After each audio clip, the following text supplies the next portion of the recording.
அல்ஹம்துலில்லாஹ் வஸ்ஸலாத்து வஸ்ஸலாமு அலா ரசூலில்லாஹ் அம்மா பாத்.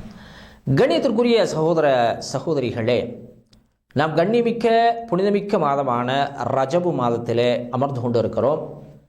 இந்த மாதம் அல்லாஹுவால் புனித மாதமாக, போர் செய்வதற்கு தடை செய்யப்பட்ட ஒரு மாதமாக அல்லாஹ் இதனை தேர்ந்தெடுத்திருக்கிறான். இந்த மாதத்தை பொறுத்த வரைக்கும் நபிகள் நாயகம் ஸல்லல்லாஹு அலைஹி வஸல்லம் அவர்கள் எந்த ரஜபு மாதம் புனித மாதம் என்பதையும் மிக தெளிவாக நமக்கு ஹதீஸின் மூலமாக விளக்கி இருக்கிறார்கள்.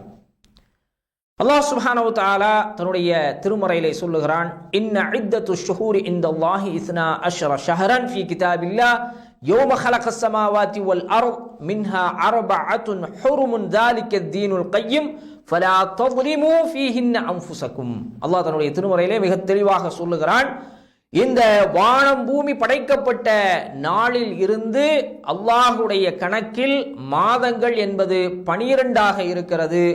அதிலே 4 மாதங்களை அல்லாஹ் சுப்ஹானஹு வ தஆலா புனித மாதங்களாக ஆக்கியிருக்கிறான். அந்த மாதங்களில் நீங்கள் உங்களுக்கு நீங்களே தீங்கிழைத்துக் கொள்ள வேண்டாம் என்று அல்லாஹ் சுப்ஹானஹு வ தஆலா தடுக்கிறான். இந்த ரஜபு மாதத்தை பொறுத்த வரைக்கும் இஸ்லாமிய மார்க்கத்தில் முக்கியமான ஒரு மாதமாக பார்க்கப்படக்கூடிய மாதம் புனித மாதம். ஆனால் இந்த புனித மாதத்தை காரணம் சொல்லியே மார்க்கம் அனுமதிக்காத பல்வேறு விஷயங்களை மார்க்கமாக செய்து கொண்டிருக்கிறார்கள், நற்காரியங்கள் என்று செய்து கொண்டிருக்கிறார்கள். அப்ப இந்த விஷயங்கள் எல்லாம் மார்க்கத்திலே அனுமதிக்கப்பட்டிருக்கிறதா என்று சொன்னால் மார்க்கத்திலே அனுமதிக்கப்பட்ட விஷயங்கள் அல்ல. நபிகள் நாயகம் ஸல்லல்லாஹு அலைஹி வஸல்லம் அவர்கள் வாழ்ந்த காலத்தில் இது போன்ற இபாதத்துகளை செய்திருக்கிறார்களா? இந்த மாதத்தை அந்த அளவில் அதிகமான இபாதத்துகளை செய்து காட்டி தந்திருக்கிறார்களா என்று சொன்னால், நாம் இன்று நற்காரியங்கள் என்று சொல்லக்கூடிய அபரிமிதமான தொழுகைகளாக இருந்தாலும் சரி, நோன்பாக இருந்தாலும் சரி, அறுத்து பலியிடுவதாக இருந்தாலும் சரி, இது போன்ற பல்வேறு காரியங்களை நபிகள் நாயகம் ஸல்லல்லாஹு அலைஹி வஸல்லம் அவர்கள் இந்த மாதத்திலே செய்வதற்கு வழிகாட்டி தந்திருக்கிறார்களா என்று சொன்னால் மார்க்கத்திலே எந்த அனுமதியும் வழங்கப்படவில்லை. அப்ப இந்த மாதத்திலே அல்லாஹ் சுப்ஹானஹு வ தஆலா அல்லாஹுவை சந்தித்த இஸ்ரா வல் மிஅராஜ் விண்ணுலக பயணத்தை நபிகள் நாயகம் ஸல்லல்லாஹு அலைஹி வஸல்லம் அவர்கள் மேற்கொண்டு அல்லாஹுவை சந்தித்து 5 நேர தொழுகைகளை கடமையாக்கி நமக்கு கொண்டு வந்தார்கள். இந்த விண்ணுலக பயணம் மேற்கொண்ட மாதம் இந்த ரஜபு மாதம் என்பதிலே கூட மார்க்கத்தில் இந்த மாதத்தில் தான் நபிகள் நாயகம் ஸல்லல்லாஹு அலைஹி வஸல்லம் அவர்கள் விண்ணுலக பயணம் சென்றார்கள் என்பதற்குண்டான சஹீஹான ஹதீஸுகள் என்ன செய்யப்படவில்லை, பதிவு செய்யப்படவில்லை. லைஃபான ஹதீஸுகள் இருக்கிறது. அப்ப அதனை அடிப்படையாக வைத்து நாம் இபாதத்துகள் செய்வது, நாம் மார்க்கத்திலே புதுமைகளை, அதாவது நபிகள் நாயகம் ஸல்லல்லாஹு அலைஹி வஸல்லம் காட்டித்தராத பித்அத்துகளை உருவாக்கக்கூடிய ஒரு நிலையை உண்டாக்கிவிடும். ஏனென்று சொன்னால் மார்க்கத்திலே நபிகள் நாயகம் ஸல்லல்லாஹு அலைஹி வஸல்லம் அவர்கள் எதை நமக்கு வழிமுறையாக காட்டி தந்தார்களோ அதுதான் மார்க்கம். நபிகள் நாயகம் ஸல்லல்லாஹு அலைஹி வஸல்லம் அவர்கள் சஹாபாக்கள் ஒரு விஷயத்தை செய்கின்ற போது, நற்காரியம் என்று செய்கின்ற போது அதை தடுக்காமல் அனுமதித்திருப்பார்களேயானால் அது மார்க்கத்திலே அனுமதிக்கப்பட்ட ஒரு விஷயமாக இருக்கிறது, அது சுன்னாவாக இருக்கிறது. நற்காரியமாக இருந்தாலும் நபிகள் நாயகம் ஸல்லல்லாஹு அலைஹி வஸல்லம் அவர்கள் காட்டி தரவில்லை என்று சொன்னால் அது என்ன செய்யாது, மார்க்கமாகாது. அதற்கு பல்வேறு சம்பவங்கள் நமக்கு ஆதாரமாக இருக்கின்றன. ஒரு நபித்தோழருடைய சம்பவத்தை நாம் கேள்விப்பட்டிருப்போம். இரவு முழுவதும் அவர் என்ன செய்து கொண்டிருக்கிறார், நின்று வணங்கி கொண்டே இருக்கிறார். பகல் நேரம் பூரா என்ன செய்யறாரு? நோன்பு நோக்கிறார். அவருடைய மனைவி நபிகள் நாயகம் ஸல்லல்லாஹு அலைஹி வஸல்லம் அவர்களிடத்திலே வந்து புகார் செய்கிறார்கள். அவர் ஒரு நபித்தோழர், மார்க்கத்தை பின்பற்றக்கூடிய ஒரு நபர், ரசூல் ஸல்லல்லாஹு அலைஹி வஸல்லம் அவர்களை நேசிக்கக்கூடிய ஒரு நபர். அவர் செய்யக்கூடிய காரியம் என்ன என்று சொன்னால், இரவுல தொழுறாரு, அல்லாஹ்வை வணங்குறாரு, வேற எதுவும் செய்யல. பகல் நேரத்தில் அல்லாஹ்விற்காக நோன்பு நோக்கிறார். அதுவும் அல்லாஹ்விற்காக செய்யக்கூடிய அது நற்காரியம். தொழுவது என்பது அதிகமாக நாம சுன்னத்து தொழுறோம் அப்படின்னா அது என்ன தவறான காரியமா? அது நற்காரியம். நாம செய்யக்கூடிய அந்த செயல்பாடு, அந்த தொழுகை என்பது நல்ல விஷயம். நோன்பு என்பது நல்ல விஷயம். நமக்கு நன்மையை ஈட்டித் தரக்கூடிய அந்த நோக்கில் நாம செய்கிறோம். ஆனால் அது மார்க்கம் அனுமதித்திருக்கிறதா என்பதை பார்க்க வேண்டும். நபிகள் நாயகம் ஸல்லல்லாஹு அலைஹி வஸல்லம் அதை அனுமதிச்சிருக்கிறாங்களா? அப்ப இந்த இரவு நேரம் நின்று வணங்கக்கூடியவரையும், அதே போன்று பகல் நேரம் என்ன செய்யறாரு? நோன்பு நோட்டு இருக்கக்கூடிய அந்த நபித்தோழரை ரசூல் ஸல்லல்லாஹு அலைஹி வஸல்லம் அவர்கள் அழைத்து உபதேசிக்கிறார்கள். நீங்க இரவு முழுவதும் என்ன செய்யாதீங்க? நின்று வணங்காதீர்கள். உங்கள் கண்களுக்கென்று நீங்கள் கொடுக்கக்கூடிய உரிமை இருக்கிறது. அப்ப இரவு நேரத்தில் நீங்க உறங்குங்க. உங்களுடைய மனைவிக்கு கொடுக்க வேண்டிய உரிமை இருக்கிறது. அந்த நேரத்தில் நீங்கள் மனைவியோடு இருங்கள். பகல் பொழுதிலே நீங்கள் எப்போது நீங்க என்ன செய்யாதீங்க? நோன்பு நோக்காதீர்கள். ஒரு நாள் நோன்பு வையுங்கள், ஒரு நாள் என்ன செய்யுங்க? நோன்பை விட்டு விடுங்கள். அப்ப இந்த செயல்பாட்டை நபிகள் நாயகம் ஸல்லல்லாஹு அலைஹி வஸல்லம் அவர்கள் என்ன செய்றாங்க? கண்டிக்கிறாங்க. அது நற்காரியமாக இருந்தாலும் மார்க்கம் என்ன செய்யல? அதற்கு அனுமதி வழங்கவில்லை. அதைத்தான் நாம் என்ன செய்ய வேண்டும்? இங்கே கவனத்திலே கொள்ள வேண்டும். இந்த மாதம் புனித மாதம் என்பதால் நாம் நினைக்கின்ற விஷயங்களை எல்லாம் இந்த மாதத்திலே ஒரு விஷயமாக கருதி, இதை நன்மை இருக்கிறது என்று கருதி நாம் செய்வோமையானால் அது பித்அத் என்று சொல்லி நபிகள் நாயகம் ஸல்லல்லாஹு அலைஹி வஸல்லம் அவர்கள் நமக்கு தெளிவாக சொல்லி தந்திருக்கிறார்கள். இப்ப இந்த மாதத்துல, ரஜப் மாதத்துல என்ன செய்யறாங்க? ஒரு தொழுகையை, அதாவது பிரத்யேகமாக ஒரு தொழுகை தொழுறாங்க. அந்த தொழுகை அனுமதிக்கப்பட்டிருக்கிறதா என்று சொன்னால் அது மார்க்கத்தில் அனுமதிக்கப்பட்ட தொழுகை இல்லை. ஸலாத்துல் ரகாயிப் என்று சொல்லி ஒரு தொழுகையை தொழுறாங்க. அப்ப இந்த தொழுகை ரசூல் ஸல்லல்லாஹு அலைஹி வஸல்லம் வாழ்ந்த காலத்தில் என்ன செய்யல? ரசூல் ஸல்லல்லாஹு அலைஹி வஸல்லம் இப்படி ஒரு இபாதத்தை செய்யவில்லை.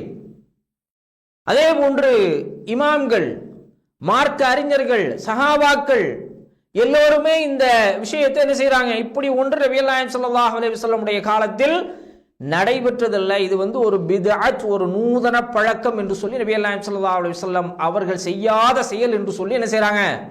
இதை மறுக்கிறார்கள். அதே போல ரஜப் மாதத்தில் என்ன செய்யறது? குறிப்பிட்ட நாட்கள்ல நோன்பு நோற்பது. அன்னை ஆயிஷா ரலியல்லாஹு தஆலா அன்ஹா அவர்கள் சொல்லுகிறார்கள், நபிகள் நாயகம் ஸல்லல்லாஹு அலைஹி வஸல்லம் அவர்கள் இந்த ரஜப் மாதத்தில் என்று குறிப்பிட்டு என்ன செய்யறதில்ல? நோன்பு நோற்பதில்லை. அதாவது ரசூலுல்லாஹ் எப்போ வழக்கமாக வரக்கூடிய, இப்போ ரஜப் மாதத்தினுடைய 13, 14, 15 அது எப்பவுமே என்ன செய்யறது? நோன்பு பிடிக்கக்கூடிய நாள். அதே போன்று திங்கட்கிழமை, வியாழக்கிழமை சுன்னத்தான நோன்புகள் வைக்கக்கூடிய நாள். இதிலையெல்லாம் நபிகள் நாயகம் ஸல்லல்லாஹு அலைஹி வஸல்லம் அவர்கள் நோன்பு நோற்பார்களே தவிர இந்த மாதத்துக்கு தனியா சில நாட்களை ஒதுக்கி என்ன செய்ய மாட்டார்கள்? நோன்பு வைக்க மாட்டார்கள். அப்ப மக்களுக்கு மத்தியில அறியாமையினால ஒரு வழக்கு இருக்குது. என்ன அப்படின்னு சொல்லி சொன்னா, இந்த மாதத்துல முதல் 10 நாட்கள்ல தொடர் நோன்பு வைக்கக்கூடிய மக்கள் இருக்கிறார்கள். இது மார்க்கத்துல அனுமதிக்கப்பட்ட விஷயம் கிடையாது.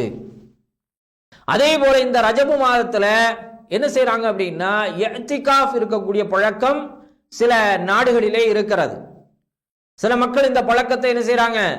இந்த ரஜப் மாதம் புனித மாதம் என்பதனால இதை செய்கிறார்கள். இந்த இஅ்திகாஃப் என்பது ரமலான் மாதத்திலே செய்யப்படக்கூடிய இபாதத். ரமலான்ல தான் நபிகள் நாயகம் ஸல்லல்லாஹு அலைஹி வஸல்லம் காட்டி தந்தார்கள். அப்ப அதை நாம என்ன செய்யக்கூடாது? இந்த ரஜபு புனித மாதம் தானே, இதுல செய்வோம் என்று சொல்லி நாம் என்ன செய்யக்கூடாது? செய்யக்கூடாது. அதே போல இந்த ரஜபு மாதத்துல நேர்ச்சைகள் செய்து பலியிடக்கூடாது. இப்ப இந்த பழக்கம் என்பது அறியாமை கால பழக்கம் என்பதை நமக்கு ஹதீஸ் உணர்த்துகிறது. ஏன்னா நபிகள் நாயகம் ஸல்லல்லாஹு அலைஹி வஸல்லம் அவர்களுடைய காலத்திற்கு முன்பிலிருந்தே இந்த ரஜபு மாதம் என்பது புனித மாதம் தான். அதாவது இஸ்லாம் வருவதற்கு முன்னால் எந்த மாதங்கள் புனித மாதங்கள் என்று இருந்ததோ அதே மாதத்தை தான் அல்லாஹ் சுப்ஹானஹு வ தஆலா இஸ்லாமிய மார்க்கம் வந்ததற்கு பிறகும் என்ன செய்தார்கள், அந்த புனித மாதங்களாக அறிவித்தார்கள். அப்ப அதுல இந்த ரஜபு மாதத்தை மட்டும் அன்றைக்கு இருந்த அரபுகள் என்ன செய்வான்னு சொன்னா, அவர்களுடைய செயல்பாடுகளுக்கு ஏற்றவாறு என்ன செய்வாங்க, மாற்றி வைத்துக் கொள்வார்கள். ரஜபு மாதம் என்ன செய்யணும், ஒவ்வொரு வருஷமும் ஒவ்வொரு நாள்ல ஒவ்வொரு இடத்துக்கு மாறும். அதனாலதான் நபிகள் நாயகம் ஸல்லல்லாஹு அலைஹி வஸல்லம் தெளிவாக சொன்னார்கள், இந்த 2 மாதங்களுக்கு இடையில் வரக்கூடிய ரஜபு என்று சொல்லக்கூடிய மாதம்தான் புனித மாதம். மற்ற மாதங்களுக்கு அடுத்து இவர்கள் ஒரு ரஜபை வைத்து செய்யக்கூடிய அந்த மாதங்கள் புனித மாதம் கிடையாது என்று தடுத்தார்கள். அதே போல அந்த ரஜபு மாதத்துல அன்றைக்கு இருந்த ஜாஹிலியாக்கள், அதாவது இஸ்லாத்திற்கு முன்னால் இருந்த மக்கள் ஒரு பழக்கம் வைத்திருந்தாங்க. என்ன அப்படின்னு சொன்னா, அந்த மாதத்துல தலை பிராணிகளை, அதாவது முதலாவதாக பிறக்கக்கூடிய குட்டிகளை பலி கொடுக்கக்கூடிய பழக்கம் இருந்தது. அதே போன்று பிராணிகளை இந்த ரஜபு மாதத்திற்கென்று நேர்ச்சை செய்து அறுக்கக்கூடிய பழக்கமும் அன்றைக்கு இருந்தது. அப்ப இதையெல்லாம் இஸ்லாமிய மார்க்கம் முற்றிலுமாக என்ன செய்தது, தடுத்தது என்று சொல்லி அபூ ஹுரைரா ரலியல்லாஹு தஆலா அன்ஹு அறிவிக்கிறார்கள். அதாவது அறியாமை காலத்திலே இருந்த அந்த பழக்கம், அதாவது முதல் குட்டியை, தலை குட்டியை என்ன செய்வது, பலியிடுவதும் அதே போன்று பிராணிகளை பலியிடுவதும் இஸ்லாமிய மார்க்கம் வந்ததற்கு பிறகு தொடரவில்லை என்பதை அபூ ஹுரைரா ரலியல்லாஹு தஆலா அன்ஹு அறிவிக்கிறார்கள். அப்ப இதுவும் என்ன செய்யக்கூடாது, இந்த ரஜபு மாதத்திலே நேர்ச்சை செய்து பலியிடக்கூடியது என்பது மார்க்கத்திலே அனுமதிக்கப்படாத ஒரு விஷயம், அதுவும் பித்அத்தாக இருக்கிறது. அதே போல இந்த இஸ்ரா மிஅராஜ் இந்த ரஜபு மாதத்தினுடைய 27வது நாள் தான் நடந்தது என்று சொல்லி அந்த 27வது நாளை சிறப்பான ஒரு நாளாக கொண்டாடுவதற்கும் மார்க்கத்தில் என்ன செய்தல்ல, அனுமதி இல்லை. நபிகள் நாயகம் ஸல்லல்லாஹு அலைஹி வஸல்லம் அது போன்ற ஒரு செயல்பாடை என்ன செய்யல, அவருடைய வாழ்நாளில் கடைபிடிக்கவே இல்லை. ஏன்னா இந்த தொழுகை கடமையாக்கப்பட்டதற்கு பிறகு நபிகள் நாயகம் ஸல்லல்லாஹு அலைஹி வஸல்லம் வாழ்ந்திருக்கிறார்கள், பல ஆண்டுகள் இருந்திருக்கிறாங்க. அப்ப முதல்ல இஸ்ரா மிஅராஜுக்கு போயிட்டு அடுத்த வருஷம் அந்த நாளை சிறப்பித்தார்களா என்று சொன்னால், அப்படி நபிகள் நாயகம் ஸல்லல்லாஹு அலைஹி வஸல்லம் அவர்கள் அதுக்கு பிரத்யேகமான ஒரு விழா எடுத்து கொண்டாடக்கூடிய நிலை ரசூல் ஸல்லல்லாஹு அலைஹி வஸல்லம் அவர்களிடத்திலும் இல்லை, சஹாபாக்களிடத்திலும் அந்த பண்பு இல்லை. அப்ப அந்த செயல்பாடு இல்லை. இது மார்க்கம் காட்டித்தராத ஒரு விஷயம். அதே போல இன்னும் சில பேர் என்ன செய்யறாங்கன்னா, இந்த ரஜபு மாதம் புனித மாதம் என்பதால் இதிலே உம்ராவை பிரத்யேகமாக செய்வது, உம்ரா இந்த ரஜபு மாதத்துல பிரத்யேகமாக செய்யக்கூடிய ஒரு நிலையை நாம் பார்க்கிறோம். இதுவும் என்ன செய்யப்பட்டிருக்கிறது, மார்க்கத்தில் அனுமதிக்கப்பட்ட விஷயம் அல்ல. ஆயிஷா ரலியல்லாஹு தஆலா அன்ஹா அவர்கள் அறிவிக்கிறார்கள், நபிகள் நாயகம் ஸல்லல்லாஹு அலைஹி வஸல்லம் அவர்கள் ரஜபு மாதத்திற்கென்று பிரத்யேகமாக என்ன செய்யல, எந்த உம்ராவும் செய்யவில்லை. இன்னும் சில அறிவிப்புகளில் சொல்றாங்க, ரஜபு மாதத்தில் ரசூலுல்லாஹ் உம்ராவே செய்ய மாட்டாங்க அப்படிங்கிற அறிவிப்புகளும் வந்திருக்கிறது. அப்ப நபிகள் நாயகம் ஸல்லல்லாஹு அலைஹி வஸல்லம் இந்த மாதத்துல உம்ரா செய்வது என்பது ஒரு பிரத்யேகமாக இதற்கு ரசூல் ஸல்லல்லாஹு அலைஹி வஸல்லம் ஒரு குறிப்பிட்ட மதிப்பும் சிறப்பும் இருக்கிறது என்று சொல்லி அதை காட்டி தரல. நம்ம நார்மலா என்ன செய்யலாம், எப்போதும் போல உம்ரா செய்யலாமே தவிர இந்த மாதத்தில் தான் நாம் செய்ய வேண்டும் என்று சொல்லி செய்வது மார்க்கத்தில் அனுமதிக்கப்பட்ட விஷயம் அல்ல என்பதையும் நாம் கவனத்திலே கொள்ள வேண்டும். ஏனென்று சொன்னால் நபிகள் நாயகம் ஸல்லல்லாஹு அலைஹி வஸல்லம் அவர்கள் மிக தெளிவாக சொல்லுகிறார்கள், இந்த மார்க்கத்திலே தீமையாக காட்டப்படக்கூடிய எந்த விஷயங்களாக இருந்தாலும் அது புதுமைகளாக இருக்கிறது. ஒவ்வொரு புதுமைகளும் பித்அத்துகள், அந்த பித்அத்துகள் அனைத்தும் நரகத்திலே நம்மை கொண்டு சேர்க்கும் என்பதை நபிகள் நாயகம் ஸல்லல்லாஹு அலைஹி வஸல்லம் அவர்கள் மிக தெளிவாக நமக்கு சொல்லி தந்திருக்கிறார்கள். எனவே அந்த அடிப்படையிலே இந்த ரஜபு மாதத்திலே நபிகள் நாயகம் ஸல்லல்லாஹு அலைஹி வஸல்லம் அவர்கள் பிரத்யேகமாக இன்றைக்கு நல்ல விஷயங்கள் என்று சொல்லி எதையெல்லாம் மார்க்கமாக செய்கிறார்களோ இவை எல்லாம் பிதஅத்துகளாக இருக்கிறது. இவற்றை எல்லாம் விட்டு நாம் என்ன செய்ய வேண்டும்? முழுமையாக விலகிக் கொள்ள வேண்டும். அதே போன்று இந்த மாதம் புனித மாதம் என்பதால் அதிலே அனுமதிக்கப்பட்ட இபாதத்துகளை அதிகமாக செய்வது நமக்கு நன்மையை ஈட்டித் தரும். எனவே அப்படிப்பட்ட நன்மக்களாக நம் அனைவரையும் அல்லாஹ் சுப்ஹானஹு வ தஆலா அருள் புரிவானாக. வாஹிர் தஅவானா அல்ஹம்துலில்லாஹி ரப்பில் ஆலமீன்.